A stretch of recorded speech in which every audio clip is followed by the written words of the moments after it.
minute they hit the post, it just seemed forever to get back into place.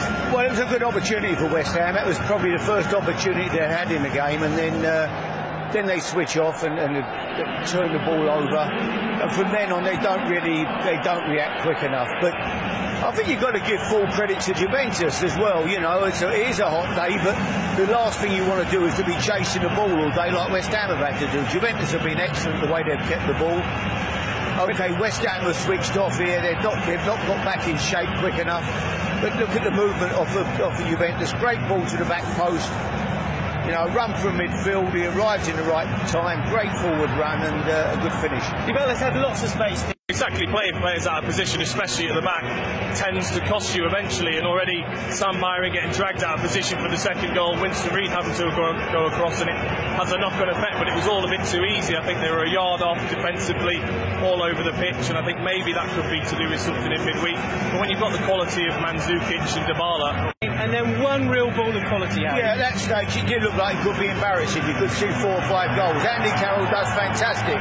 Great header, and he reacts quickest, and he gets and follows in. And he's got the determination to want to score. Full credit to Andy Carroll there. Yeah, great finish, and I think he's not a bad defender either, Dean. This was, I think we had more action in, 20 seconds than we had at the whole of the Euros here.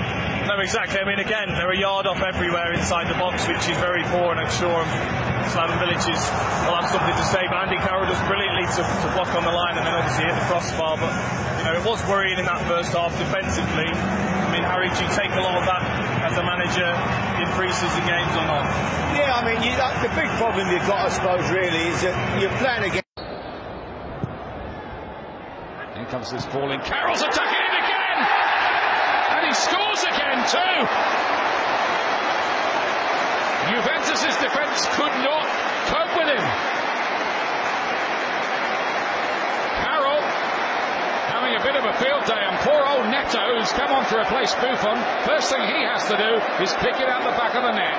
Yeah, it's just a decent ball, in-swinger, if you like, from Mark Noble.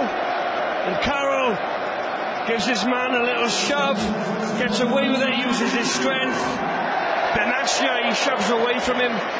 As you can see, just there, and he powers in another great header. An unplayable Carroll when he goes and attacks the ball like that. 2 goals to the good, Andy Carroll. I don't think he would have taken the game.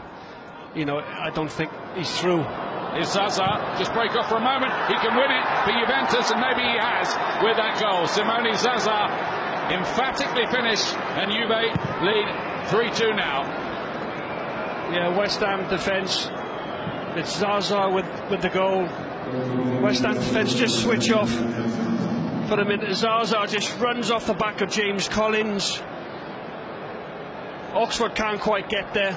Left foot slots it past Adrian in the West Ham goal.